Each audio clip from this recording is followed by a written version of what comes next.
നമസ്കാരം. നടൻ സൽമാൻ ഖാനെതിരെയുള്ള മറ്റൊരു വധശ്രമം കൂടി പരാജയപ്പെടുത്തി എന്നവകാശപ്പെടുകയാണ് മുംബൈ പോലീസ്. അതായത് സൽമാൻ ഖാന് നവി മുംബൈയിലെ പൻവേലിൽ ഒരു മനോഹരമായ ഫാം ഹൗസ് ഉണ്ട്. ഈ ഫാം ഹൗസിലേക്കുള്ള യാത്രക്കിടയിൽ സൽമാൻ ഖാനെ വധിക്കുക എന്നതാണ് ഈ കൊലയാളി സംഘത്തിൻ്റെ പദ്ധതി. ഫാം ഹൗസ് ഏക്കറുകളോളം വ്യാപിച്ചു കിടക്കുന്ന ഒരു ഫാം ഹൗസാണ്. അവിടെ മിക്കവാറും ഒറ്റയ്ക്കായിരിക്കും സൽമാൻ ഖാൻ താമസിക്കുക. അവിടെ വെച്ച് സൽമാൻ ഖാനെ വധിക്കുക, അവിടേക്ക് വരുമ്പോഴോ അല്ലെങ്കിൽ ഫാം ഹൗസിനുള്ളിൽ വെച്ചോ വധിക്കുക എന്ന ഒരു പദ്ധതി ഉണ്ടായിരുന്നു. ആ പദ്ധതി തങ്ങൾ തകർത്തു എന്നാണ് ഇപ്പോൾ മുംബൈ പോലീസ് അവകാശപ്പെടുന്നത്. പ്രായപൂർത്തിയാകാത്ത ചില ഗുണ്ടകളെ പോലും ഈ വധശ്രമത്തിനായി ഉപയോഗിച്ചു എന്ന് മുംബൈ പോലീസ് പറയുന്നു. ഇതിലേറ്റവും പ്രധാനപ്പെട്ട കാര്യം, സൽമാൻ ഖാനെ വധിക്കാനായി 60-70 അംഗങ്ങളുള്ള 60 മുതൽ 70 അംഗങ്ങൾ വരെയുള്ള ഒരു സംഘത്തെയാണ് നിയോഗിച്ചത് എന്നാണ് മുംബൈ പോലീസ് പറയുന്നത്. ആ സംഘത്തിൽ പ്രായപൂർത്തിയാകാത്ത ക്രിമിനലുകൾ പോലും ഉണ്ടായിരുന്നു. ഇവർക്ക് പാകിസ്ഥാനിൽ നിന്നും വാങ്ങി നൽകിയ AK-47, M16 തുടങ്ങിയ ആയുധങ്ങളും ഉണ്ടായിരുന്നു എന്നാണ് മുംബൈ പോലീസ് സ്ഥിരീകരിക്കുന്നത്. ഇതാണ് മുംബൈ പോലീസിനെ വലിയ ആശങ്കയിലാഴ്ത്തുന്നത്. ഏതാനും ദിവസങ്ങൾക്ക് മുമ്പ് സൽമാൻ ഖാൻ്റെ ബാൻഡ്രയിലെ വസതിയിലും വെടിവെപ്പ് നടന്നിരുന്നു. വസതിക്ക് നേരെയും വെടിവെപ്പ് നടന്നിരുന്നു. ഈ കേസിലും ഇപ്പോൾ അന്വേഷണം പുരോഗമിക്കുകയാണ്. ഈ അന്വേഷണത്തിനിടയിലാണ് മറ്റൊരു വധശ്രമം കൂടി തകർത്തു എന്ന വാർത്ത ഇപ്പോൾ പുറത്തുവിടുന്നത് മുംബൈ പോലീസ്. സൽമാൻ ഖാൻ ഏറെ വിവാദങ്ങൾ സൃഷ്ടിച്ചിട്ടുള്ള ഒരു നായക നടനാണ്. സൽമാൻ ഖാനെ എന്തിനാണ് അല്ലെങ്കിൽ ആരാണ് ഇത്തരത്തിൽ ഭീഷണിപ്പെടുത്തുന്നത്, സൽമാൻ ഖാനെ ആരാണ് കൊല്ലാൻ ശ്രമിക്കുന്നത് എന്ന് നോക്കിയാൽ സൽമാൻ ഖാൻ ഇപ്പോൾ നേരിടുന്ന ഏറ്റവും പ്രധാനപ്പെട്ട ഭീഷണി എന്നത് ലോറൻസ് ബിഷ്ണോയ് ഇപ്പോൾ ജയിലിനുള്ളിലാണ്. അദ്ദേഹം ഒരു വലിയ മാഫിയ സംഘത്തിൻ്റെ നേതാവാണ്. പക്ഷേ ദാവൂദ് ഇബ്രാഹിമിനെ പോലെയൊക്കെ വളർന്നു വരുന്ന ഒരു മാഫിയ ഡോണാണ് ലോറൻസ് ബിഷ്ണോയ്. ഇപ്പോൾ മുംബൈ നഗരം ആകപ്പാടെ മാറിയതുകൊണ്ടും ക്രമസമാധാനം ലംഘിക്കുന്ന ഗുണ്ടകൾക്കെതിരെ കർശനമായ നടപടി സ്വീകരിക്കുന്നതുകൊണ്ടും ഇപ്പോൾ ലോറൻസ് ബിഷ്ണോയ് ജയിലിനുള്ളിലാണ്.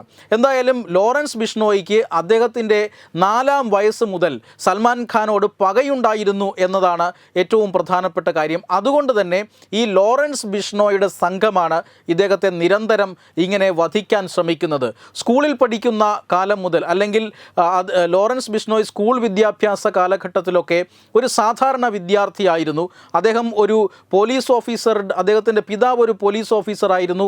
ഒരു തരക്കേടില്ലാത്ത സാമ്പത്തിക സ്ഥിതിയുള്ള ഒരു കുടുംബത്തിൽ ജനിച്ച വ്യക്തിയായിരുന്നു ലോറൻസ് ബിഷ്ണോയ്. ഈ ലോറൻസ് ബിഷ്ണോയ് ഒരു പഞ്ചാബിലെ ഒരു കോളേജിൽ ചേർന്നതോടുകൂടിയാണ് ഇദ്ദേഹത്തിൻ്റെ തലവരയാകെ മാറുന്നത്. ആ കോളേജിൽ നടമാടിയിരുന്ന ഗുണ്ടാ സംഘത്തോടൊപ്പം ഇയാൾ ചേരുകയായിരുന്നു. തെരഞ്ഞെടുപ്പിൽ അല്ലെങ്കിൽ രാഷ്ട്രീയത്തിലേക്ക് ആ സമയത്ത് കലാലയത്തിൽ വെച്ച് ലോറൻസ് ബിഷ്ണോയ് പ്രവേശിക്കുന്നു. വലിയ രീതിയിൽ തെരഞ്ഞെടുപ്പിൽ പ്രചരണമൊക്കെ നടത്തിക്കൊണ്ട് ഇയാൾ തെരഞ്ഞെടുപ്പിൽ മത്സരിക്കുന്നു. പക്ഷെ തോറ്റുപോകുന്നു. ഈ തോൽവി ഉൾക്കൊള്ളാൻ കഴിയാതെ ലോറൻസ് ബിഷ്ണോയ് തൻ്റെ സഹപാഠിയായ എതിരാളിയെ വെടിവെച്ച് കൊല്ലുന്നു. അവിടെ നിന്നാണ് ലോറൻസ് ബിഷ്ണോയുടെ ക്രിമിനൽ പ്രവർത്തനങ്ങളുടെ തുടക്കം എന്ന് ഇയാളുടെ ചരിത്രം പറയുന്നുണ്ട്. നിരവധി മോഷണ കേസുകളിലും കൊലപാതക കേസുകളിലും തട്ടിക്കൊണ്ടുപോകൽ കേസുകളിലുമൊക്കെ ഇയാളുടെ പേരുകൾ ചർച്ച ചെയ്യപ്പെട്ട് കണ്ടിട്ടുണ്ട്. ഏറ്റവും ഒടുവിലായി സൽമാൻ ഖാനുമായി ലോറൻസ് ബിഷ്ണോയ് നേർക്കുനേർ വരുന്നത് 2018-ലാണ്. 2018 കസ്റ്റഡിയിലിരിക്കെ ജയിലിലേക്ക് കൊണ്ടുപോകും വഴിയാണ് മാധ്യമപ്രവർത്തകരോട് ഇയാൾ വിളിച്ചു പറയുന്നത് തൻ്റെ ഉദ്ദേശം സൽമാൻ ഖാനെ കൊല്ലുകയാണ് എന്ന്. പിന്നീട് 2023-ലും ഇയാൾ ഈ ഭീഷണി ആവർത്തിച്ചു. തൻ്റെ ഉദ്ദേശം തന്നെ ഈ സൽമാൻ ഖാനെ കൊല്ലുക എന്നുള്ളതാണ് എന്ന് ആവർത്തിച്ചു പറയുന്നു ലോറൻസ് ബിഷ്ണോയ്. എന്താണ് ഇതിന് പിന്നിലുള്ള കാരണം? 1998-ലാണ് സൽമാൻ ഖാൻ കാട്ടിനകത്തേക്ക് കടന്ന് തൻ്റെ ഏതാനും ചില സുഹൃത്തുക്കളോടൊപ്പം ഒരു മാനിനെ, ഒരു കൃഷ്ണമൃഗത്തെ വെടിവെച്ച് കൊല്ലുകയും അതിൻ്റെ ഇറച്ചി ഭക്ഷിക്കുകയും ചെയ്തു എന്ന ആരോപണം വരുന്നതും പിന്നീട് അത് കേസാകുന്നു. ആ കേസിൽ സൽമാൻ ഖാൻ ശിക്ഷിക്കപ്പെടുന്നതും ഒക്കെ പിന്നീടാണ്. അന്ന് 4 വയസ്സ് മാത്രം പ്രായമുള്ള ലോറൻസ് ബിഷ്ണോയ് കുടുംബത്തിൻ്റെ ആരാധ്യനായ മൃഗമാണ് ഈ കൃഷ്ണമൃഗം എന്നത്. അവരുടെ മതവികാരം ഏറെ വ്രണപ്പെട്ടിരുന്നു. തൻ്റെ കുടുംബത്തിലും തൻ്റെ സമൂഹത്തിലുമൊക്കെ ഈ സൽമാൻ ഖാൻ്റെ ഈ പ്രവൃത്തി തങ്ങളുടെ മതവികാരത്തെ വല്ലാതെ വ്രണപ്പെടുത്തി. അന്ന് മുതൽ തുടങ്ങിയ പകയാണ്.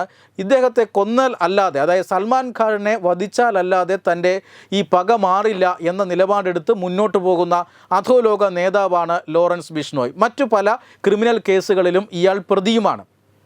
ഏറ്റവും പ്രധാനപ്പെട്ട കാര്യം, ഇപ്പോൾ നമ്മുടെ ഏജൻസികളെ ആശങ്കയോടെ, അല്ലെങ്കിൽ നമ്മുടെ ഏജൻസികൾ ആശങ്കയോടെ കാണുന്ന ഒരു കാര്യം, ഈ ലോറൻസ് അകത്താണ് എങ്കിലും ഇയാളുടെ ഗ്യാങ് മുഴുവൻ പുറത്താണ്. ഇവർക്ക് പാകിസ്ഥാനുമായി ബന്ധം സ്ഥാപിക്കാൻ കഴിഞ്ഞിരിക്കുന്നു, പാകിസ്ഥാനിൽ നിന്നും ആയുധങ്ങൾ ഇറക്കുമതി ചെയ്യാൻ സാധിച്ചിരിക്കുന്നു എന്നുള്ളതാണ് ഏറ്റവും പ്രധാനപ്പെട്ട കാര്യം. മുംബൈ നഗരത്തെ വിറപ്പിച്ചുകൊണ്ടിരുന്ന ദാവൂദ് ഇബ്രാഹിമിനെ ഇതേ മാതൃകയിൽ തന്നെയാണ് പാകിസ്ഥാൻ്റെ ISI അവരുടെ കസ്റ്റഡിയിലാക്കിയതും പിന്നീട് കുറ്റകൃത്യങ്ങൾക്കായി ഇയാളെ ഉപയോഗിച്ചതും.